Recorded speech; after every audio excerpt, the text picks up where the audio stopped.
Okay, welcome to the Westborough Affordable Housing Trust meeting of October 10th, 2024. We're in Memorial Hall, in Town Hall. The meeting will be recorded and broadcast by Westborough TV. Being 9 a.m., I am calling to order the meeting. And the first item on the meeting is to welcome Kristen Bellinger, who is our assistant town manager, assistant town planner, who recently was promoted. So congratulations on that. And per an agreement with the planning board, we're going to be approximately 25% of Kristen's time will be assisting the board in its various functions. So,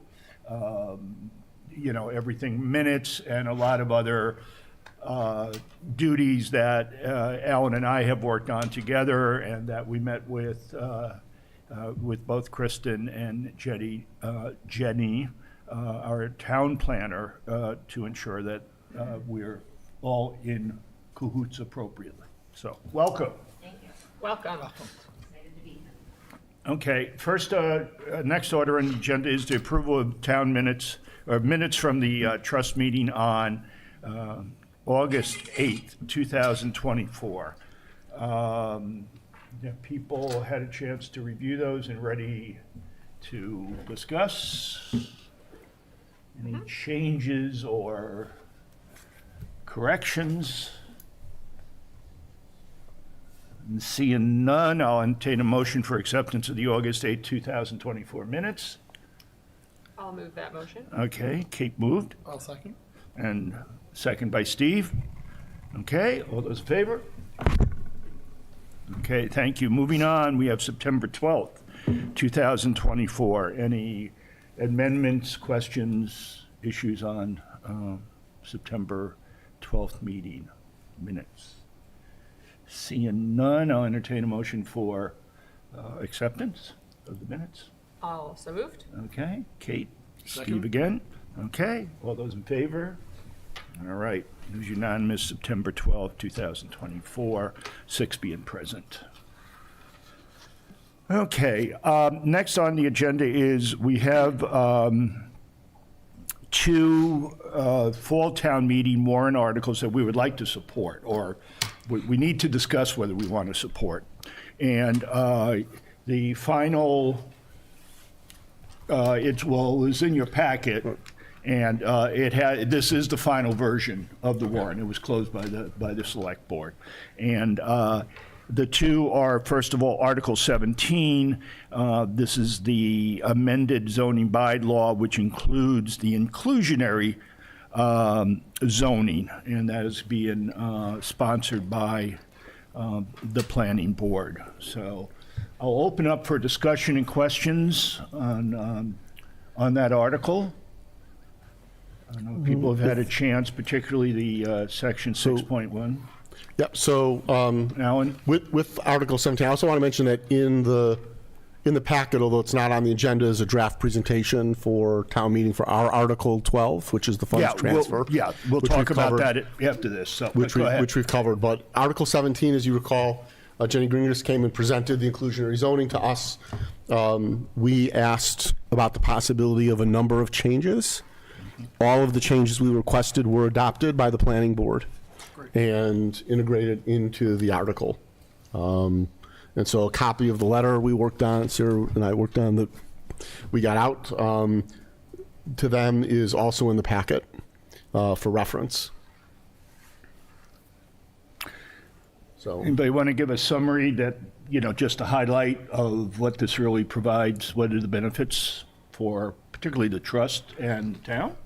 sure. So the big thing is that this sets, Westborough has inclusionary zoning already, but the rules vary based on the underlining zoning of the area and the different overlay districts. We have a senior overlay, a senior living overlay, we have a downtown business overlay, a historic downtown overlay. There's some other, there's a TOV overlay for transit-oriented villages, and each of those had a slightly different set of rules. So what this does is it removes all of that language from the different zoning areas and creates a single set of rules for all multi-unit residential development, regardless of the underlying zoning or whether it's going to be by right, special permit, et cetera. It makes a couple of changes that are, fairly significant. First, it goes, our existing inclusionary zoning ranged between 10 and 20%. This sets it at 15. And it starts with the 10th unit, not the 5th. So that we don't need to worry about, or need to worry less about financial feasibility, which can be a defense for a variance for people who want to avoid the affordable housing component and other zoning requirements. In addition to having 15% affordable, which is 80% AMI or less, this also includes 5% of moderate income housing, which is from 80 to 120%. Now, that housing doesn't show up on our subsidized housing inventory, but it is a necessary and recommended component for a healthy housing mix within communities.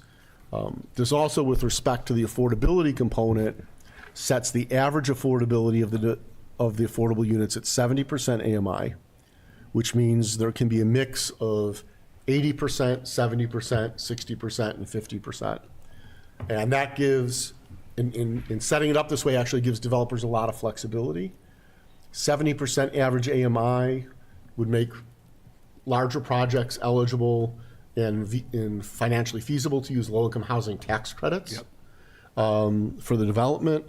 It adds diversity to meet a variety of needs from affordable housing component, and it gives the developers flexibility on what that mix should be. There are state and federal programs, for example, that require a certain percentage at 50 or 60% AMI.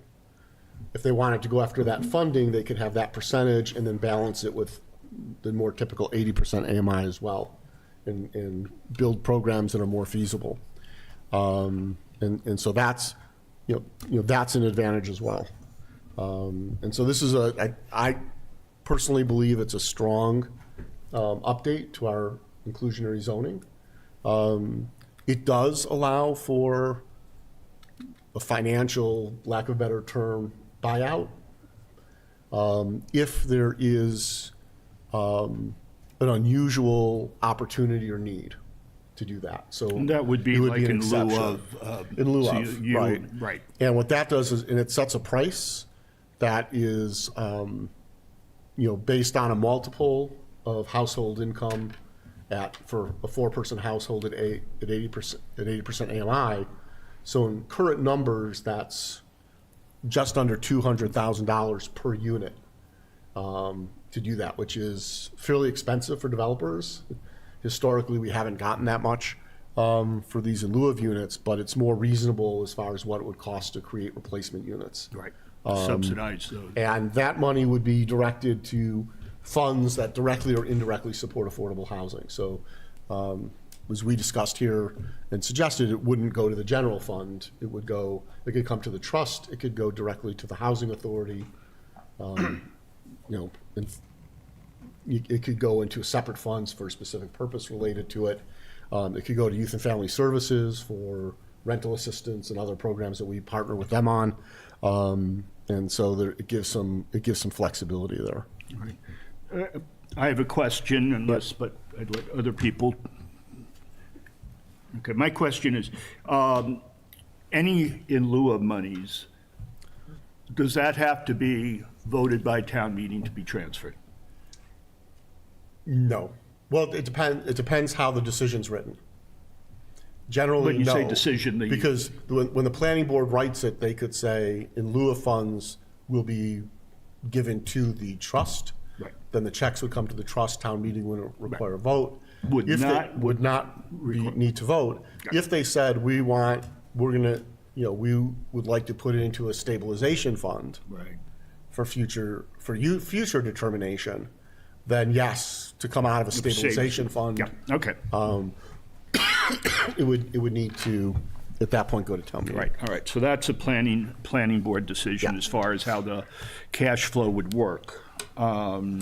Obviously, I would prefer if it was directly deposited, just keeps us from having to Yep. stand up and do one more article, but that's fine. I mean, the point is that we have a lot more flexibility in, as do developers. I think, from what I've seen, and this is just my opinion, it addresses some needs that we've had, it simplifies things, it also provides that, as I mentioned, flexibility for both developers and the trust as we work, and we work more and more with these developers or converters or what have you, that I think this would benefit everyone, so. But don't take just my word for it. Any concerns on this? Okay.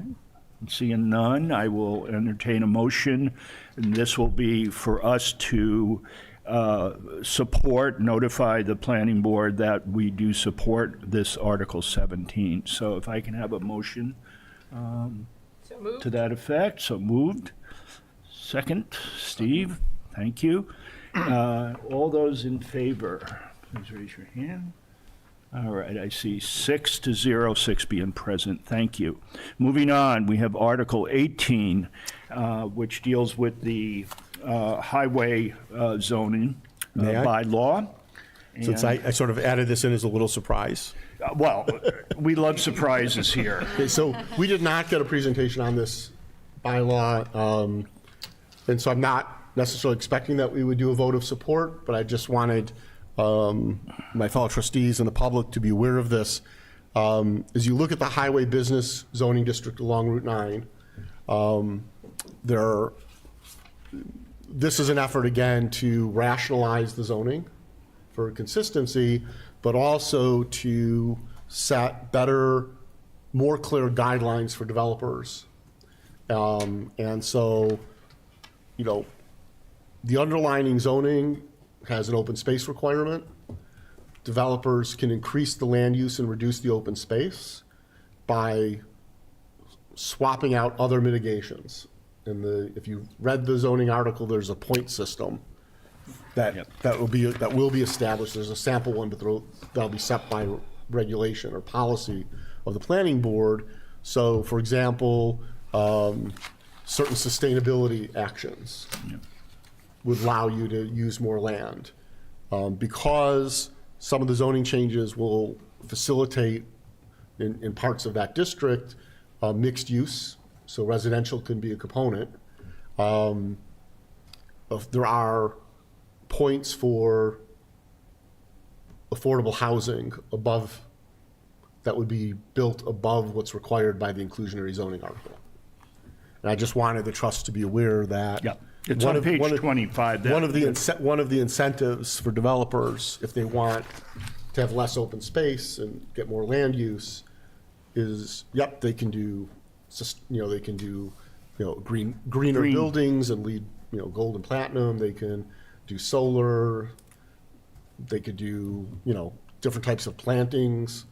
They can do path connections, but they can also, if it's mixed use, increase the percentage of the affordable component on the property to do that as well.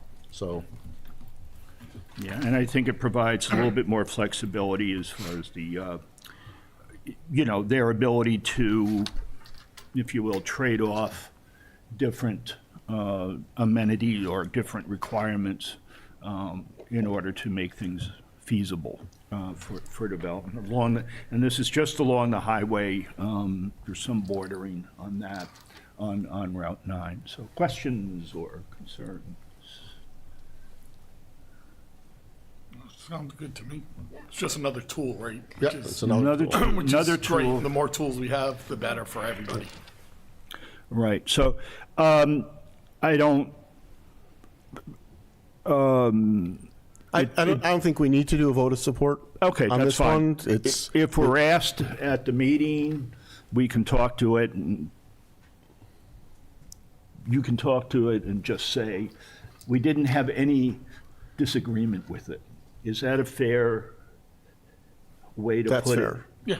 Okay, Right. fine. I didn't hear any, That there was a consensus that there was no This seems good, but we didn't have a formal presentation. so, we did not take a right, formal vote. exactly, okay.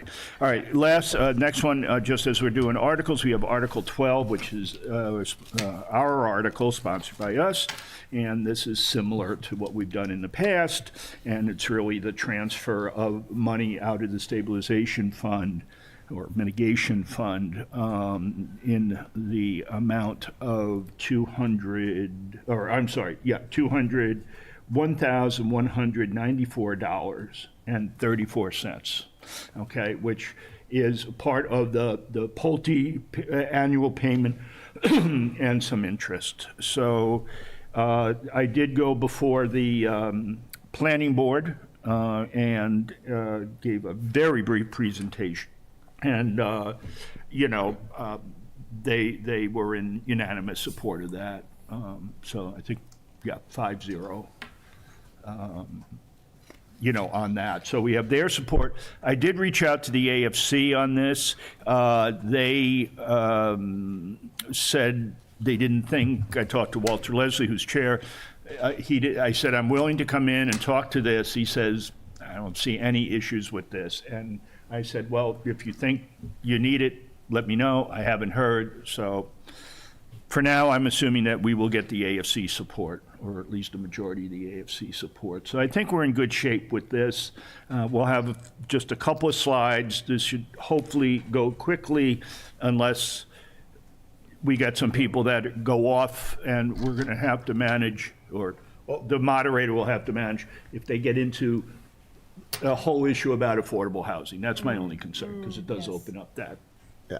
So I would suggest, Yeah, if you're going to make the motion, I will make the that motion and be you- ready for the presentation. I would, when you make the motion, let the town moderator know that you have a presentation available if people would like more information. But I won't bring it up And automatically. then he'll get a sense of the room and say, yeah, no, and if there's not people saying, yeah, let's do the presentation, then it'll go to a vote. And I think the key to keeping people on track Yeah. with this is, really this is an administrative article, Correct. because Housekeeping. the restrictions on that money, it can't go anywhere else. There's no other, it can sit where it is and be unused, or it can come to the trust and be used. And The only potential place that it could go would be the housing authority if they had active construction projects, which they don't.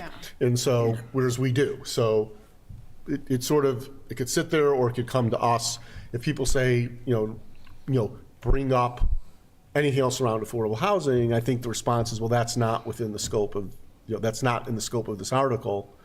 We'd be happy to answer any questions you have at one of our meetings or in a one-on-one conversation. And I'll make sure I talk with the moderator, John Arnold, to make sure that this doesn't go out of discussion scope.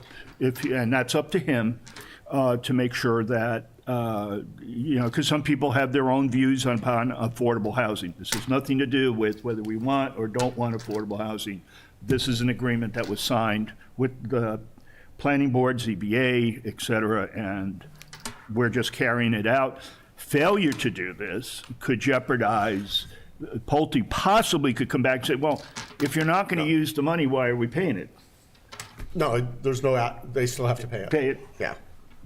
Okay. And they know it can sit, they know it They can sit in the fund. stabilization Right. fund, right, but, Right. If the money were used for something other than Oh, what it's yeah, restricted I do too. for, they have an issue. they still have to pay in, but they could have, if they wanted to, they could have some recourse. But Right, okay. All right, moving along, we're pretty much on time. The HB cottages, as we have named them, which is the High Street and Beach Street cottages. Next steps.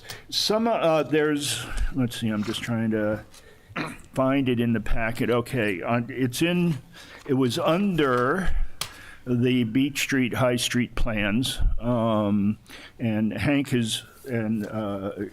myself, and Ken, have met on this, went through a lot of things, and really focused in on the items that are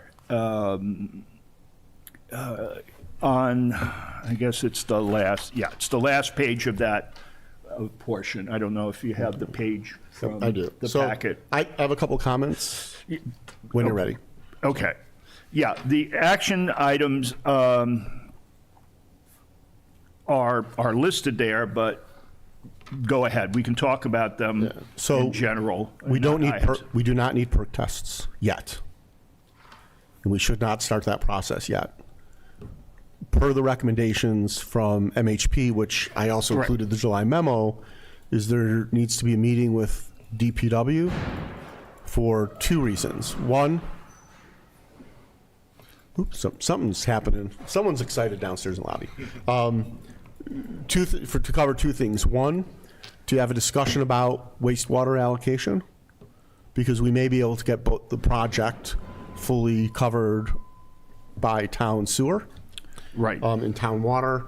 And then the second is to request the necessary water service flow test on High Street Extension, which came out of the business one stop. And if we have that information, then we may be able to circumvent the need for, any. If we can get the sewer, one of the questions we did ask was whether there are any updates as far as loosening the moratorium, end of the moratorium. What we're doing doesn't necessarily violate the moratorium. No, but I'm just, So any of those questions should be asked in a meeting with DPW. okay, fine. And they I can didn't know give- as they can select give board if you have any insight. There's nothing that's been presented publicly on that, but in a meeting, they can talk about where they are, give you more detail where they are in the process and the possibilities and Okay. set expectations. So just before we start committing funds, for the digging and the perk tests, a perk test for High Street Extension will be challenging because you have wetlands Right. on the property. And you can't, and we're, until there's agreement on relocating the wetlands in general, you can't do a perk test within the protected zone around the wetland because you can't dig Right. and disturb. So there's that. I think some of the questions that were asked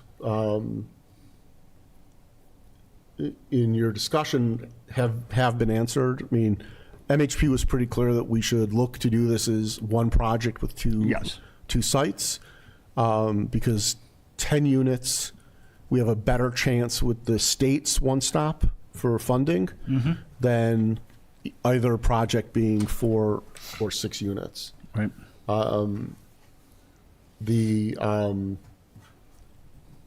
The rest of the action items look pretty good. I'm going to suggest that we move forward on the assumption that these would be ownership units. Right. Just Go ahead. just based on the housing production plan, Right. the volume of rental, the percentage of rental units in the community, the fact that we've got 231, if I'm doing my math right, 109 plus 130, 241 units that'll be coming online in the next number of years. 1 to 3 years. That the senior needs assessment, I think there's an opportunity to, particularly at Beach Street, knowing those 6 units, some will be duplex or 2-story, some will be 1-story. Those 1-story units could be 55 plus. Right now, affordable ownership units, 55 plus, within Westborough, there are only 3. And so That are age restricted. that are age restricted Within a And so- community, within and a- you can say that this is going to be a mix of 55 plus Right. and Yeah. family housing. And again, with the zoning, we would want the Right. local resident preference. Right. I think we're getting a little ahead of ourselves there. I mean, I'm not in disagreement with the ownership aspect. One of the things, and Steve, I was going to ask you, on the housing production document, the report that we received, on page 30, there's a housing demand and needs assessment. And so I went back to that since I have a to-do on the assignments. And I was reading through it, and it really doesn't, it talks about some increases and decreases. It doesn't give a very direct answer to, this is what you need. You need more ownership housing. Doesn't say that. Doesn't say you need more rental units. It just talks about some growth and things like that. And I would almost want to go back and have them just so that we're covering things. And I think they're going to probably find the same thing. But I think this, what they wrote here, as I read it, lacks some specificity that, you know, they. I wouldn't expect them to come back with more specificity in that section. Well, Because what this is meant to be is a guide for the appropriate boards and committees to decide, to take the data and decide the policy. right, but go ahead. Questions on that. So one is this something that is kind of a living, breathing document that is going to be updated regularly, or is it once every few years? I think it's good through 2029 or something. Yeah. This is a 5-year. Okay. 5-year plan So maybe we cycle. can look at that going forward, but I do agree, I actually noticed that as well when I was trying to pull language for the preservation plan I'm working, or the, yes, the CPAC. CPS, the one I'm working on. I actually tried to pull support for the affordable housing part. I found data, which was helpful. Yeah. Right? And so I did include a reference to that. But again, I just don't think, I mean, I don't think they can go back in now and add that in, but that's something we can think about going forward. Like, could they just add a sentence or two that says, as this data shows, we need additional affordable housing, ownership, rental, senior, and maybe list out the categories, just a sentence or two. And that's, again, a suggestion we can have. I mean, it takes so much work to get to this point, and then it'll be refined, of course, going forward. Okay, I mean, the town spent a lot of money Yes. to put this together. And the fact that they have a section on housing demand and needs assessment, and I find it lacking. Well, I mean, the project's been closed. Yeah. Huh? The project's been closed and the document's accepted, so. That's fine. We do work and that's fine.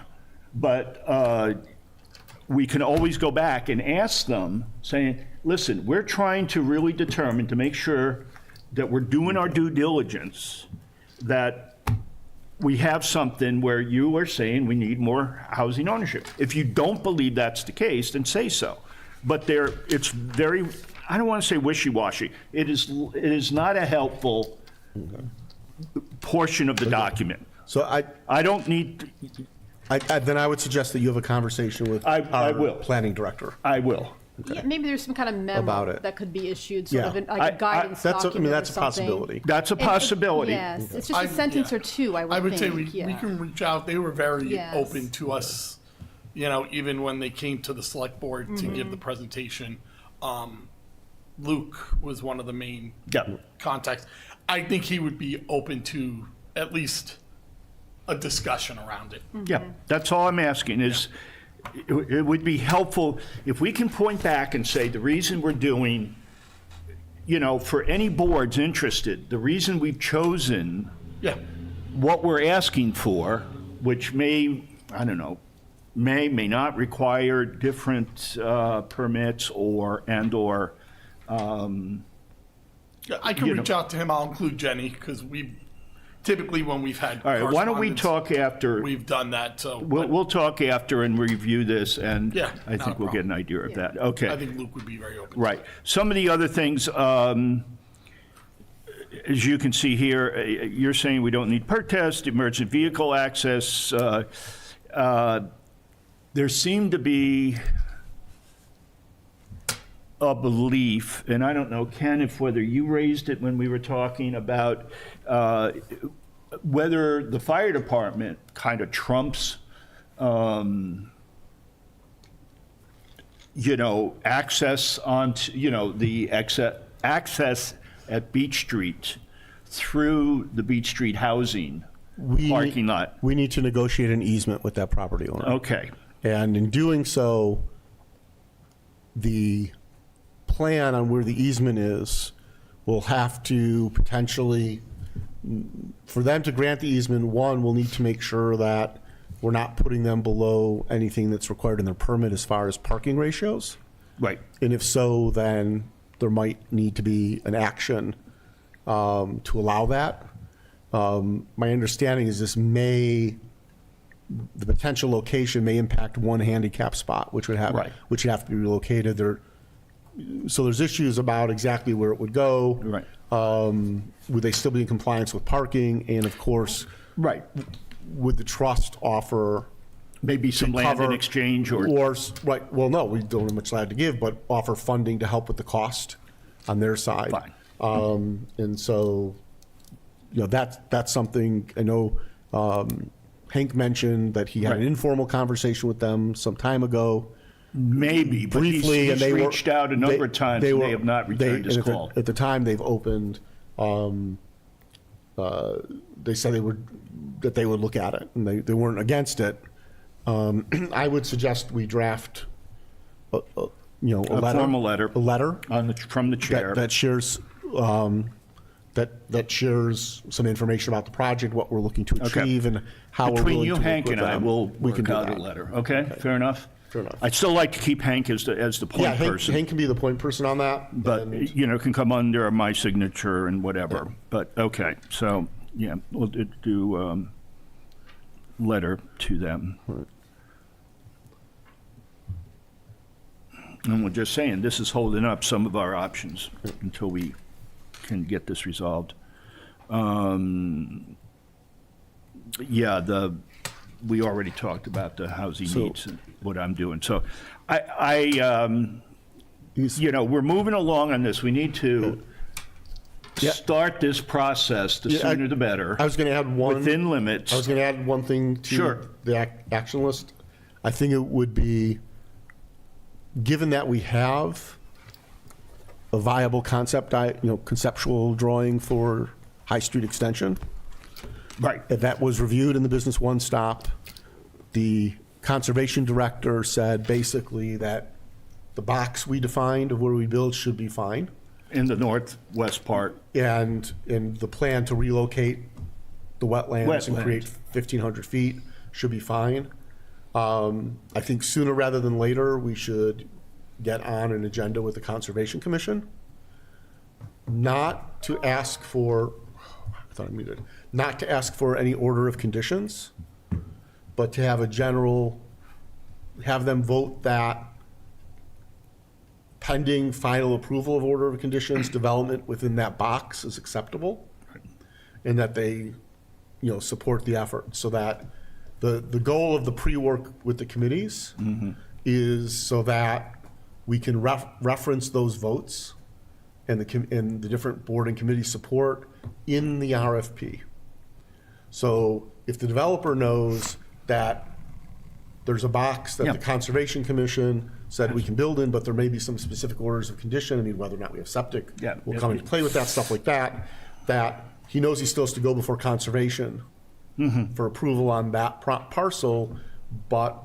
They've sort of- But it's friendly. Yes. And the legwork's been done, and there's some general guidelines that they can work with. They can even modify the design to make it more palatable.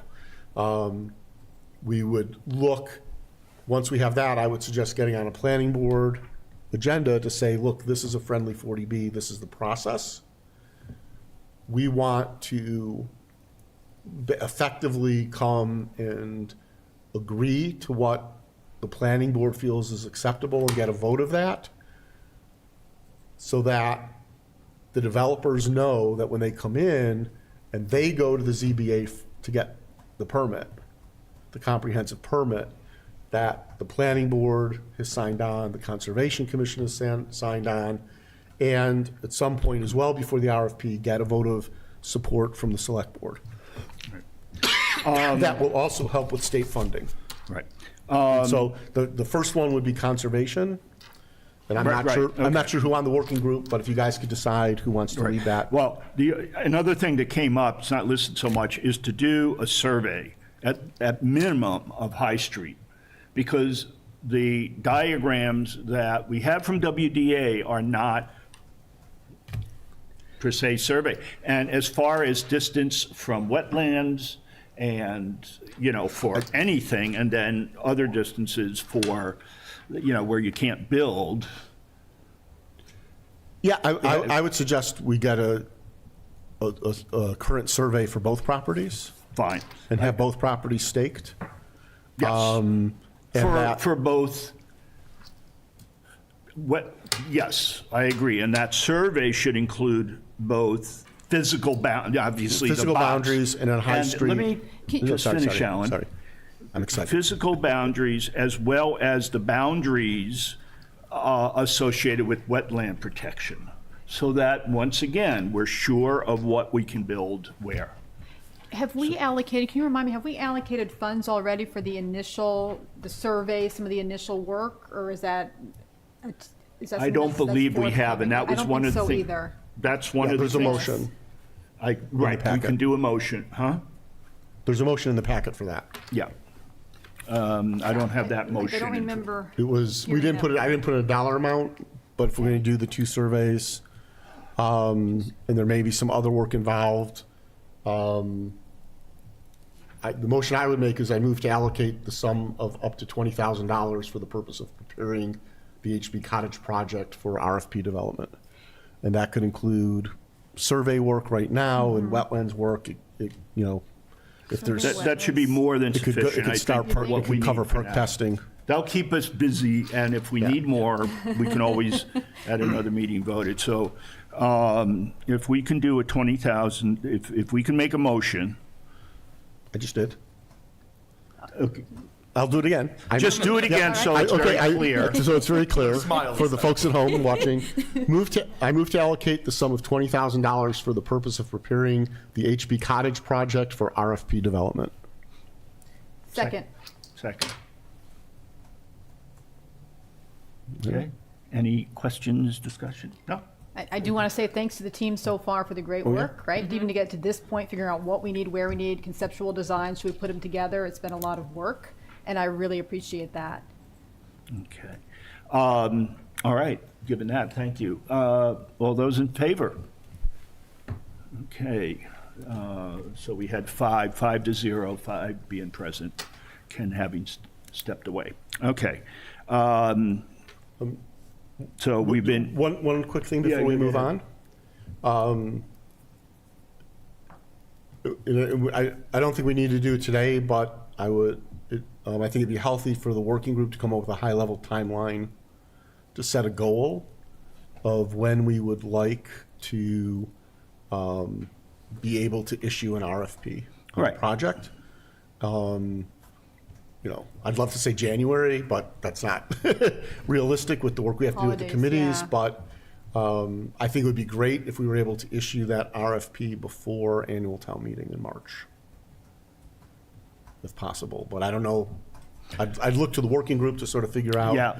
the timing of when you get before the boards and committees and what that might entail. And right. And we should talk about, with Baylor, it was well-known what we wanted to do. So when we put that RFP out, I don't know if there's an intermediate step, which is give us proposals for options. I mean, we have some from WDA, but not really stuff defined to any degree beyond, here's some plots where you could sit things and access and things like that. So we can bring that up I think it's worth discussion. It is. Okay, but not this meeting because we're running just a little bit Well, that's late. fine. The next one will be shorter, I think, than the time allotted. But in any event, so maybe what we could do is build on the work we have and provide the thoughts or ideas. Oh, yeah. Could be this, it could be this. We welcome other approaches. And at least provide a framework that people could look at in the RFP, and then also invite other complete new designs and ideas. you want the RFP, the more specific Right, the RFP, the better off you are. Right. And so we know we're not going to get more than 4 units on High Street Extension. Mm-hmm. We know that depending on the style of unit we want, we can get 6 or 7 would be the most we could get at Beach Street. And so I think it's just incumbent on us to say, we want to do a 10, if we like sort of the duplex style, then we say 11. If not, we say 10. It's a 10-unit development. You know, Right. And part of the we have RFP set- can say, give us a couple of options and views and costs, and Yeah, up to a point. Up to a point, you give options as far as, you know, style or, you know, general nature of the buildings. And as And long how as it we, works, but- and as long as we provide in the RFP enough latitude, without getting crazy, enough latitude so that we can make some qualitative decisions Yeah, this, as well as quantitative. You know, we just want to make sure that, you know, we're covering ourselves that way so Yeah, that we this- can get the best solution. the selection criteria will be much more extensive and robust Robust. than Baylor, because Baylor was we knew Baylor was tear it down, tear it build down, up. build something else, and do it Okay. within the existing non-conformance. Yep. Non-conformance. Okay, so moving on, Oh, thank and- you. And just side Yeah. note for the public, the home at Baylor has been demolished. Wait a minute, That was Good on step. the agenda for later. that's for later. Oh. Oh, I'm sorry. I'm so excited. Spoiler alert. Blue? I'm sorry. I owe you one. I owe you one. He's gonna smack me with the gavel. I'm sorry. No, Kate's going to smack Okay. you with the gavel. 'Cause she'll enjoy Tell it me, more. tell me to be quiet All right. and hand it over to All right, Sarah. no. Anyhow, Cup of coffee before meetings, right? It's decaf. I was we're just going to get you a, you know, It's Johnny Carson Karnak? Yeah. We're going to get you a Karnak hat. We needed No. a focus. We needed more caffeine. Anyhow, moving along. Sarah, can you give us, it was in the packet, Yes. a draft, but bring us the, you know, where we stand on some of the CPA discussions. Right, and I'll say up front, there are not a lot of updates yet from the committee itself. We have not met since the last Affordable Housing Trust Committee. However, the committee, and if I seem a little tongue-tied, let me be clear, there is a Community Preservation Act. Based on that, we formed a Community Preservation Committee. There's a Community Preservation Coalition, a nonprofit that we can reach out to for background advice, support, and so forth. And now I'm working on the Community Preservation Plan. So hopefully that's a little clearer now. Why I'm like a little tongue-tied, I'm like, oh, CPC, CPA. So anyways, so I'm working on the Community Preservation Plan along with a lot of our dedicated colleagues here in town. I think we started out pretty optimistic. We'll knock this out in a couple of months. Obviously, as you can see, it's still in very rough draft form, and as you can also see, it's been a lot of work because this covers a lot of ground. Obviously, housing is part of it, also historic uses, open space, recreation. So it brings together a lot of expertise across a lot of committees in town. So what you see here is our very rough draft where we are as of today. And basically every word has been written, rewritten, and will continue to be refined as we reach a final plan. But as part of that, of course, I'm working on the community housing portion. And as I started to look at, and I mentioned this, I think, in the last couple of meetings here, as I started to look at what other communities were doing, I think some of the goals and criteria didn't seem to make sense for where we are here in Westborough. So I really sat down and worked on the language of goals and criteria that I think do work for where we are. I will warn you, these have not yet been vetted by the committee, and so they are subject to change, and they're certainly subject to discussion. I've put in a couple things, like a shameless plug for the Affordable Housing Trust, and that organizations that have our support and or consult with us, that will be a plus side on the criteria for evaluating projects. But if people do want to look at, again, I think it's probably a little premature to read through the entire thing. As you can see, there's just a lot of redlining and comments and so forth. But if people do have thoughts on the draft goals and criteria, there were quite a few that I'd seen in other plans that I just did not include, such as favoring projects on buildings or land that have already been developed. I think for us, we actually do want to find the spaces that haven't been touched yet, if feasible, or favoring projects that sort of align with the construction and the architecture and style of the neighborhood. I thought, well, that could be a lot of different things. And if there are modern buildings, like maybe the Lyman Street one's going to be more modern, well, we'd want to support those too, and not say, well, it has to have the colonial look to fit in this neighborhood. So a few of those things that I've seen in other communities, again, didn't make sense for us, and I did try to build on things that are unique to us, subject to review from the full committee. Such as, actually, I did try to include that language that we had endorsed at Town Hall that we, as an overall goal, that we want to support opportunities to create affordable rental and home ownership housing equitably throughout the town. So I did put that in there, and again, subject to review, and especially reference several other town plans that should be taken into account, both in the goals and the criteria. And again, the shameless plug for the Affordable Housing Trust, that it weighs, it's a thumb on a positive scale for people who do work with us as part of developing their proposals. And at the end of the day, we may be the ones who are putting forth the proposals or working with the developer to put forth the proposals to the committee. So I'll stop there. I'll stop there and I'll ask if anyone's had a chance to look at these or will have a chance to look at these. They're on pages 15 and 30 of the draft plan as it stands. And again, these are the goals and the criteria as a starting point. Okay. So are you saying that if we were going to read any portion of it, read, 15 and 30. wait for a second for the fire engine, okay. What sections would you say that we should focus on? Well, around page 15, there's a brief discussion of housing. And because housing, again, is one portion of this Yeah. giant document, I've fleshed out a little bit of discussion, but I've kept it pretty tight. But if you want to take a look at what is in there, that's certainly welcome thoughts. We don't want to turn this into like a 6-page summary of affordable housing needs. We've got other documents that do address those in depth. But I've tried to put in a little bit of color around what the SHI is and is not and how that interacts with the CPA. They don't overlap 100%, but they're, I do have a brief explanation of that. And I did add in a brief reference to the housing production plan, again, citing data in lieu of a specific statement saying we must have this kind of housing. But certainly around page 15, maybe it starts on page 14 or so, right in front of the criteria, there's a brief discussion that you might want to look at.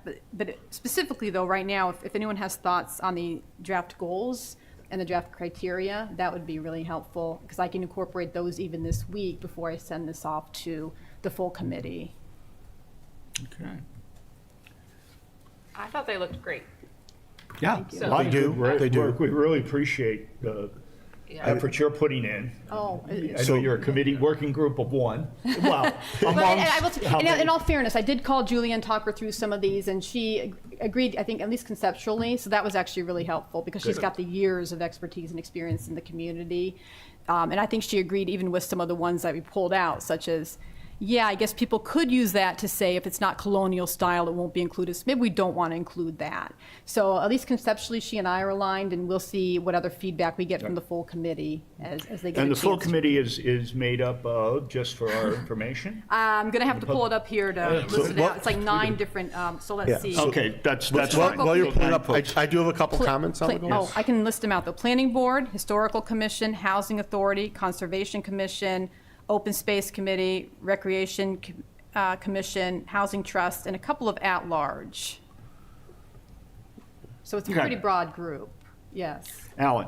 So in the goals, it talks about acquire, create, preserve, and support community housing and rehabilitate or restore community housing that is acquired under the CPA.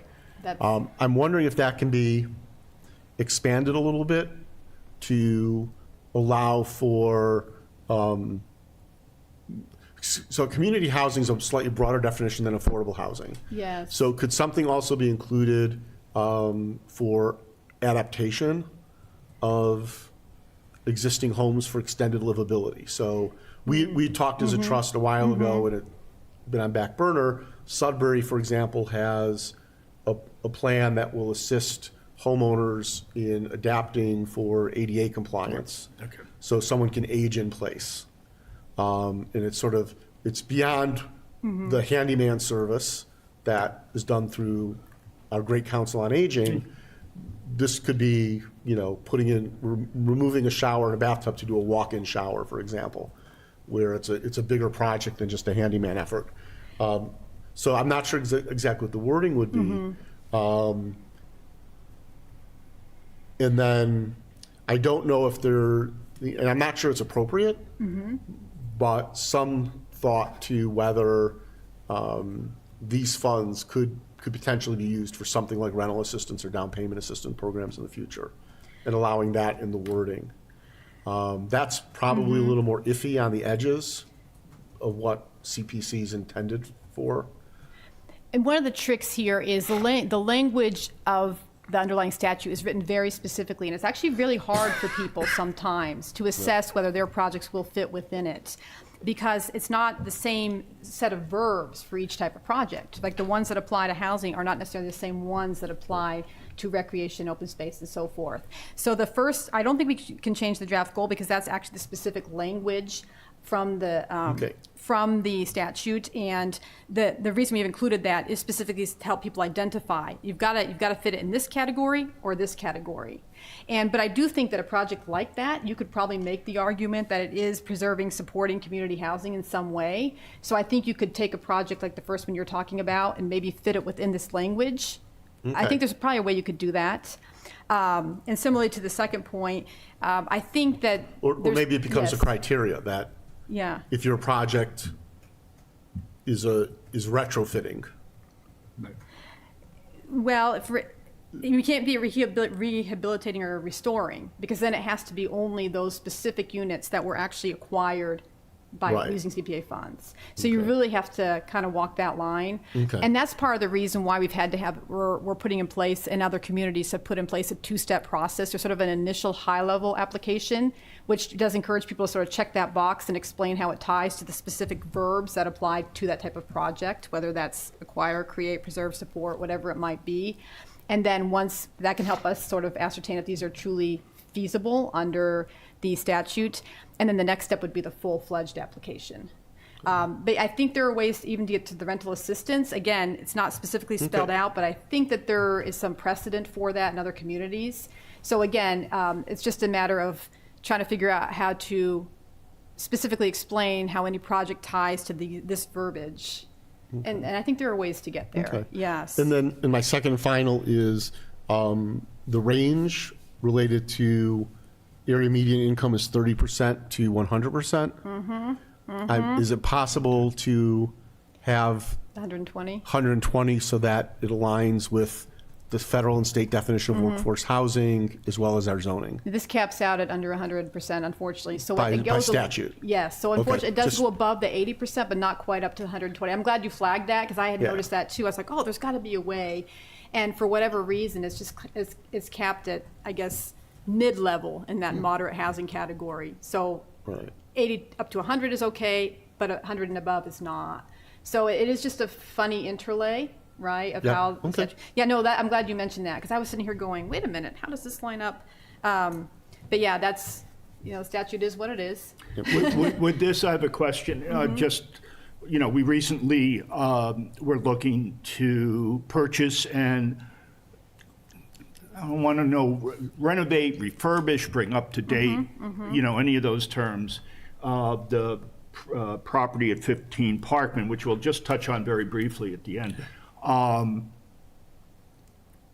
Does this provide for that kind of work where you're, making it, I don't know if I want to say habitable, but you're definitely bringing it so that it would meet EOHLC guidelines Yes. for, ownership units, in our case. I would think you could put that under the acquire and create.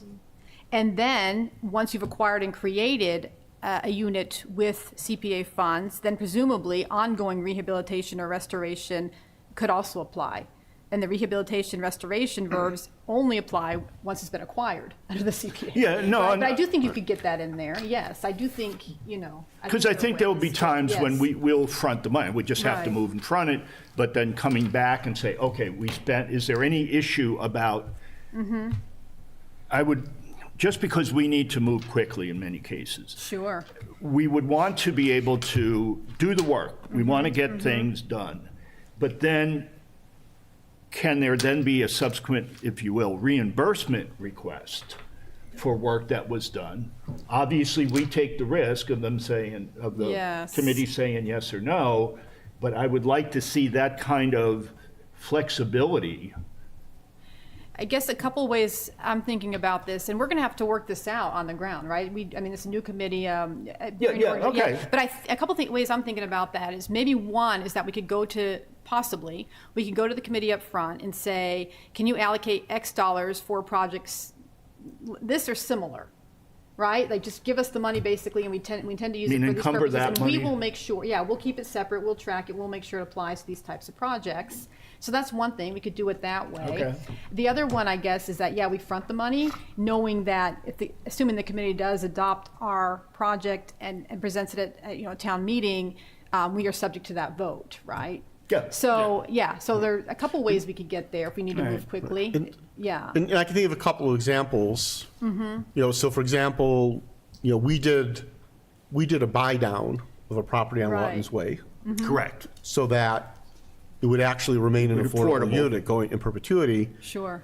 There are other homes in that development who have that same risk. Situation. Yes. Yep. And so we could, for example, at some point, go to the CPC and say, we would like an allocation of $150,000 that we can take now and set aside, so that when one of these units come to market, the majority of what would be required in a buy down is available to preserve the affordability.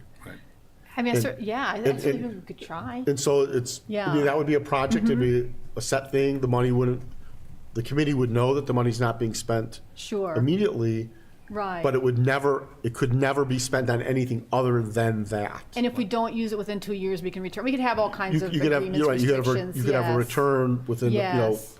a window. Yes. We don't know when those homeowners will decide, if and when they'll decide to sell or transfer the property. So, Right.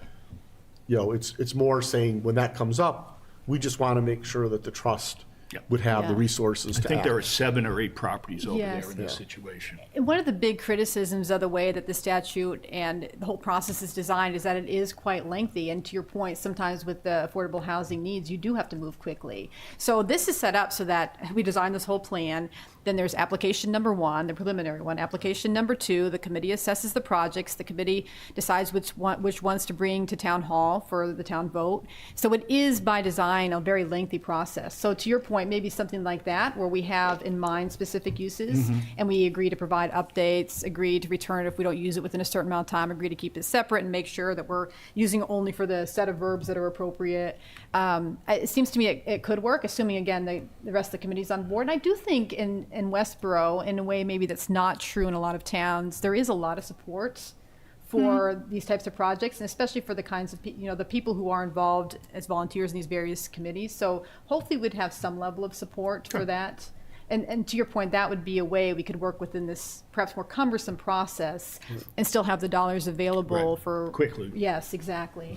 Yeah, so if we look Yes. at, it's basically them adopting an encumbrance model, if you will, or language that we would identify specific types of, Yes. needs to move quickly, i.e. outside, we can't wait for town meeting Right. in order to make a decision of, can we do this project? And if we have a couple of cases, it's more, making sure people understand this concept of project encumbrance or project category encumbrance, if those are the right words. And as I think about it strategically, I would think that the committee will want some early wins. So if we have some projects that are very viable, Right. in the next year or so, maybe we want to present that and say, look, it's gonna, here's part of how you can demonstrate the value of our adoption of the Community Preservation Act, this committee and this whole project. This is a win up front. So there could be a unification of strategies and goals here. Okay.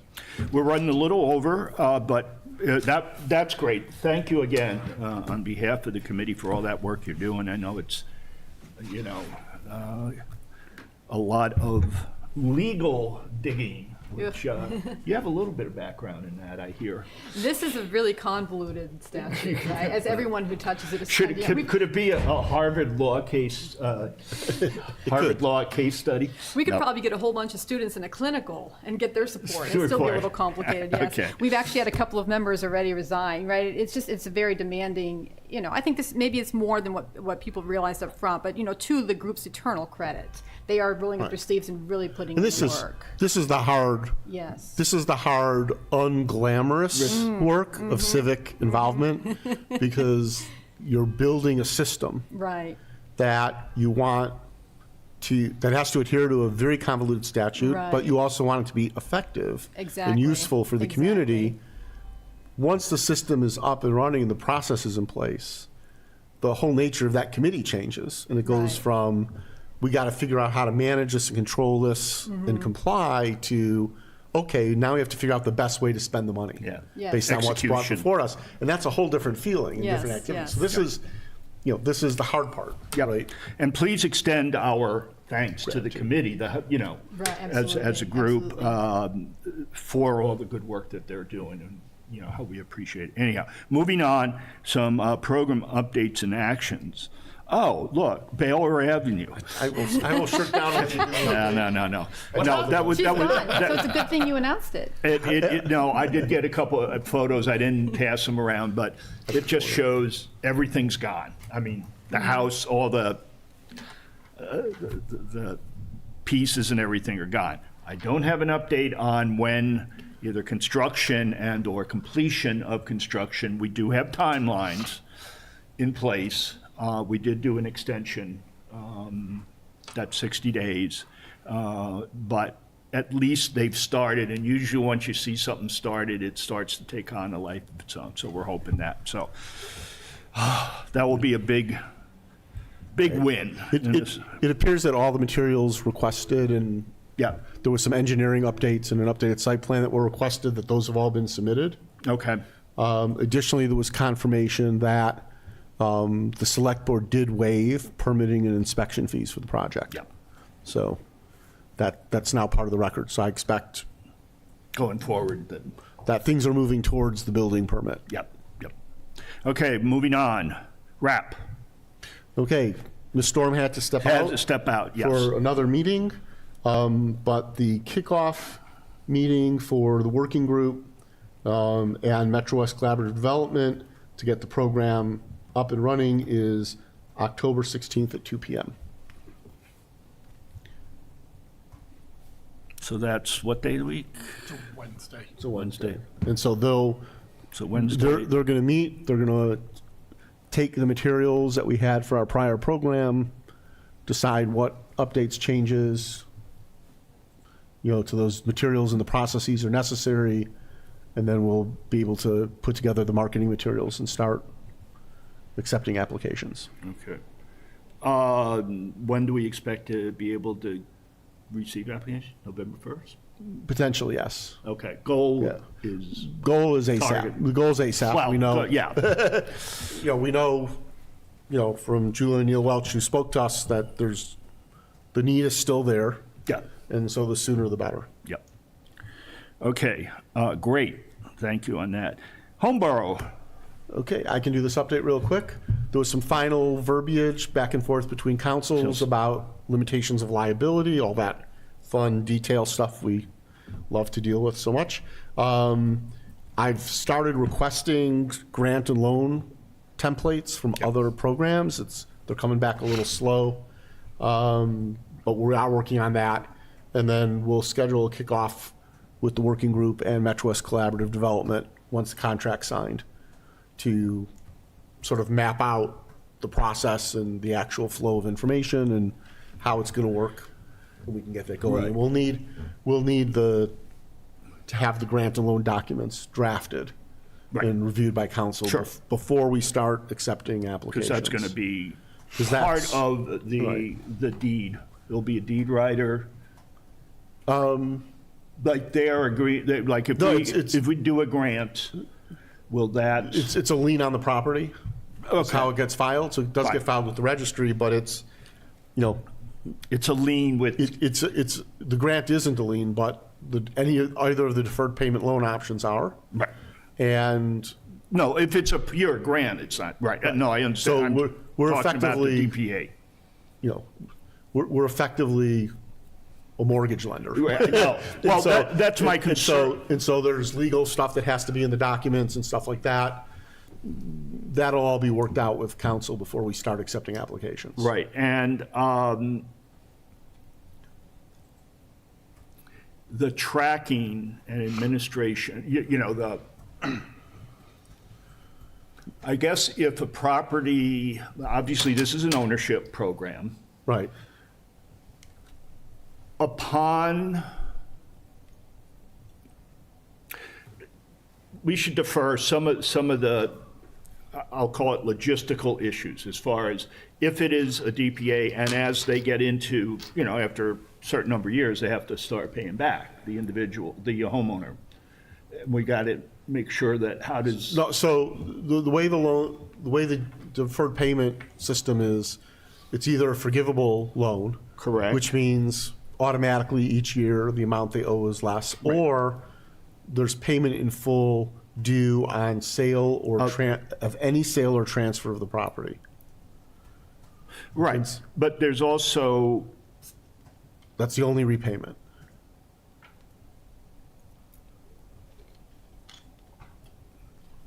okay. And so that As long keeps as they're covered as far as the bookkeeping aspects, you know. Yeah, that- Metro's Collaborative is going to track and provide the books. We'll have copies of Fine. those. There'll be filings. So, you know, when you're lending money against property, it gets Yeah. filed with the Registry of Registry of Deeds as a Deeds. mortgage. I know. There may also be a UCC filing with this. Our intent was that our loan would automatically subordinate Correct. to the primary mortgage and to a HELOC or any lien on the property from the SBA or similar agency if If they they're put that it's a up small as- business Yeah. loan. Right.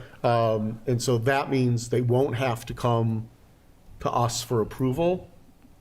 And it know, protects them It against, protects them. you know, well, it protects their credit rating, basically, since we're subordinated.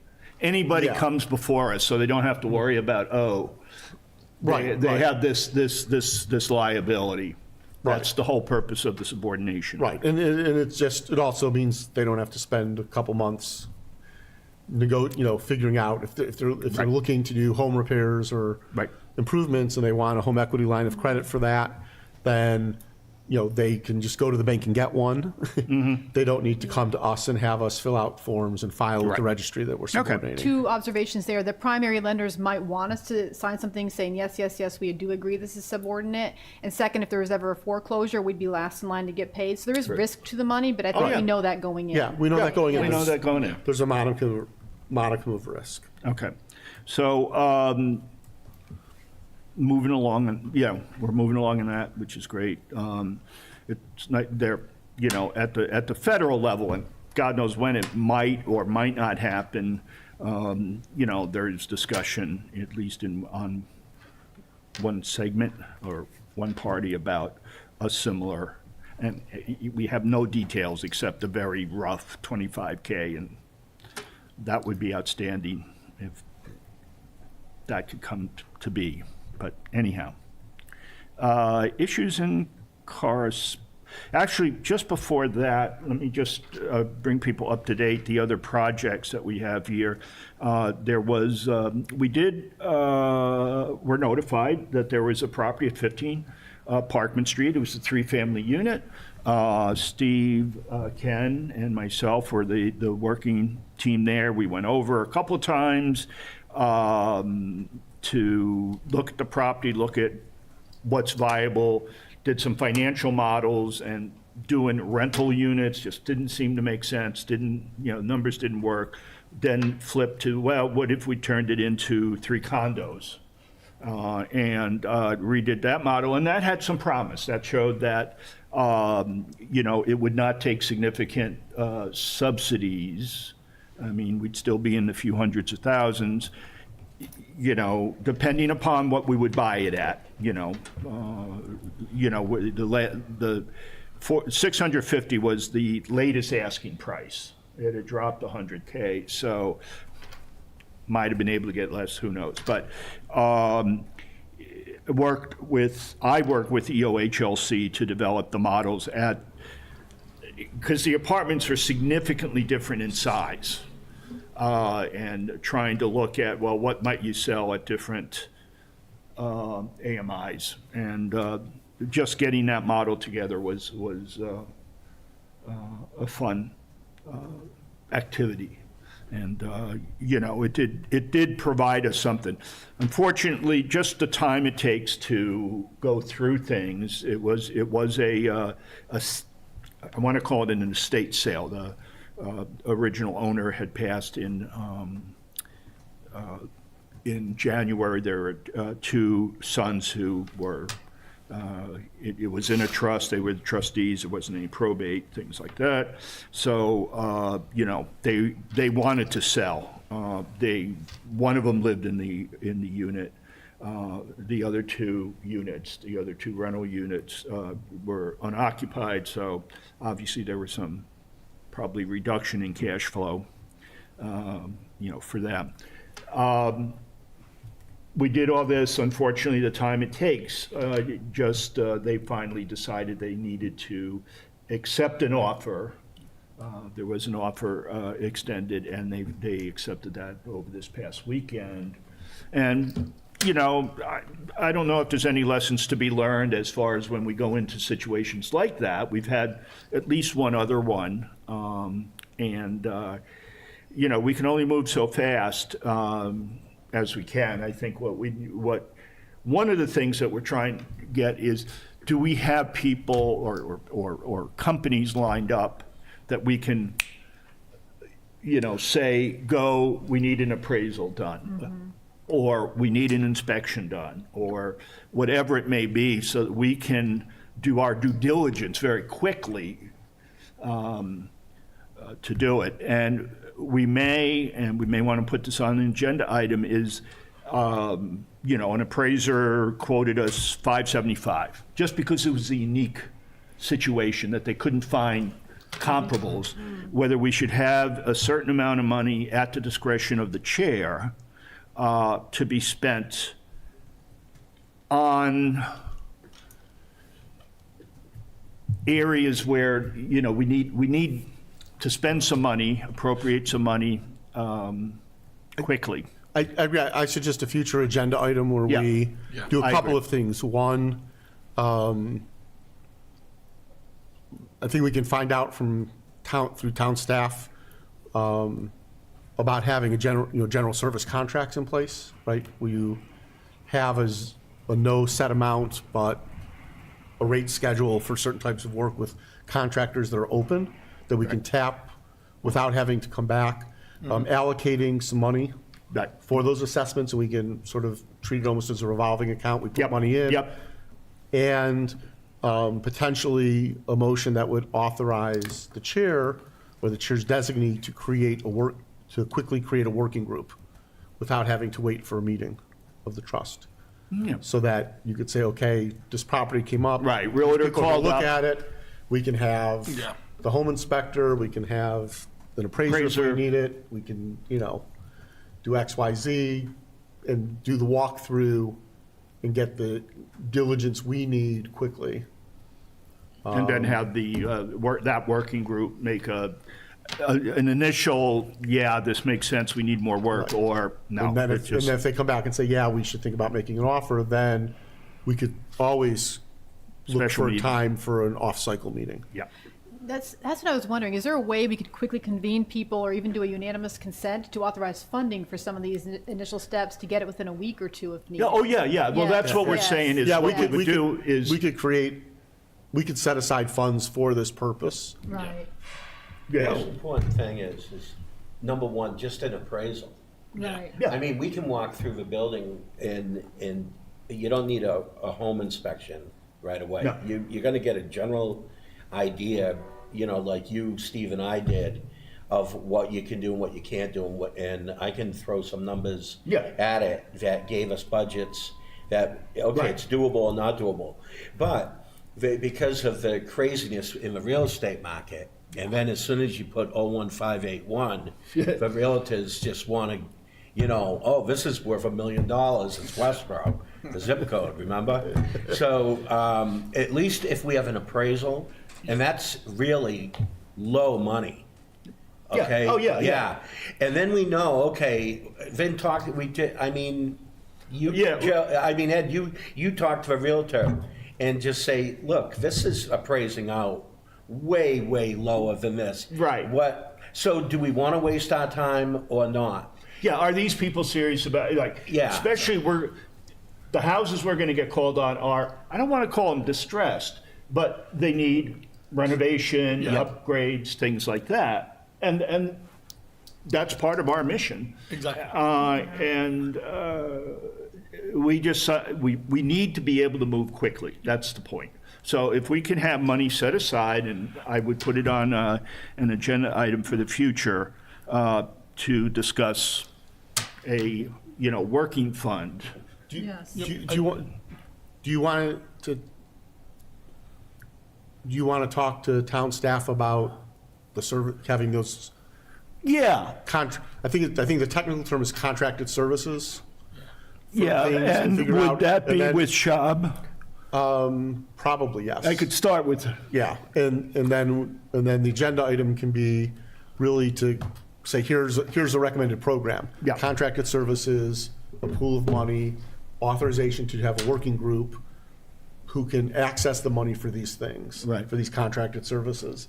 And then I think, if the I services may we want to pull you in just to Yeah. get, If the- after I've talked to them, see if there's- Right, and you if the have some services we need are already available through a contracted services agreement with the town, we should be able to leverage that. If not, we would have to go out to bid. Yeah, I was going to say somewhat along the same lines, sort of like we were, doing was sort of these are the people we want to, like, we need an appraiser.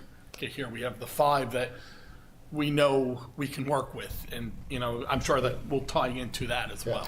But so that way, we don't have even that delay of, okay, we can reach out to these 5 immediately and see who's available while we're still doing the initial walkthrough and Yeah, at least yeah. line it up. get everything lined up and let the realtor know that, we need a certain time frame. If, the sellers are not comfortable with that time frame, then, tell us up front. So, Exactly. yeah, there were And lessons then come learned. back to us when it doesn't sell at that price. Yeah. Yeah. Yeah, and we're still, the realtor said, they've taken something else, but I've indicated that if something Things can goes happen. wrong Yep. or something doesn't happen, then, please give us a call back and we'll take it from there. So,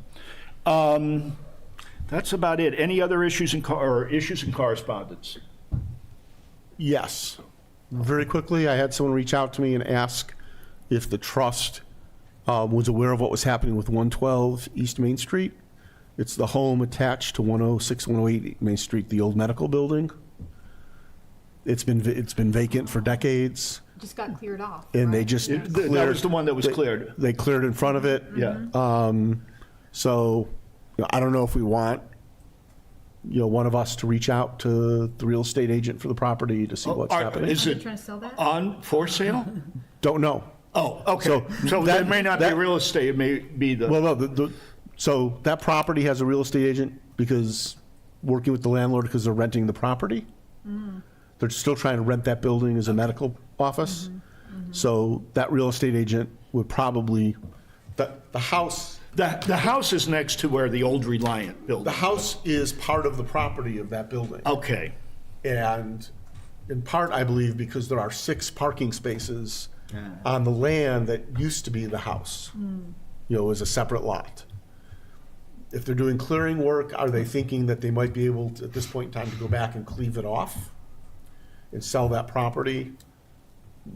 They took a step to make it more presentable after, Yeah. 2.5 decades, so, or longer, I'm not even sure. So the question is if we want, if someone here wants to make some phone calls and just get a sense if it's something that could potentially be an opportunity for us. okay, and that's the 108 or 16?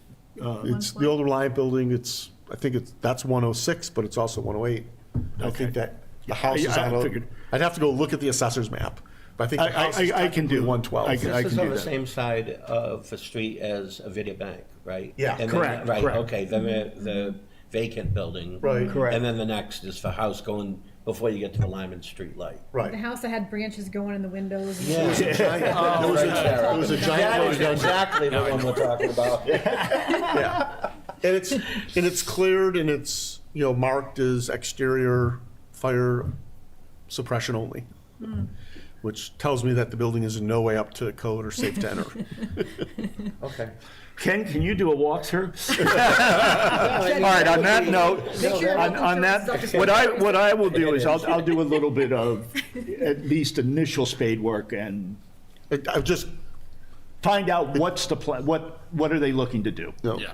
yeah, I mean, And then- there's a different real estate agent that's representing the property now, so I think just a quick phone call is necessary to them. There's Yeah. no sign out there for, commercial property or anything. It's just a regular realtor, residential realtor. No, it's a commercial realtor For the big building, for the big building. old. But the house is part of that, so that realtor Okay, would know. so- Yeah, they should probably rep both, but I'll dig it through. We can find out who's Yeah, doing what. yeah. If I have any problems, I can call a couple of other realtors that, should all be in the know with that. Okay, any other issues, correspondence? Okay. Seeing nothing, I'll entertain a motion for adjournment. Motion to adjourn? Second? We don't have a second, we can't adjourn. I seconded. Oh, you seconded? I seconded. I said second. Yeah, I thought you were asking. Ed, are you, He's are been you and tuning you. Alan, like? He started to tune him out about 20 He minutes rained on ago. your parade, It's my Ed, fault. and now, I got excited. I'm sorry. Alan, it's okay. It's okay. Okay, all those in favor of adjournment? All right, we have 5 At least it's present. Thank you, Westborough TV. And thank you, Yeah, Westboro Steve, let's TV. get out of here.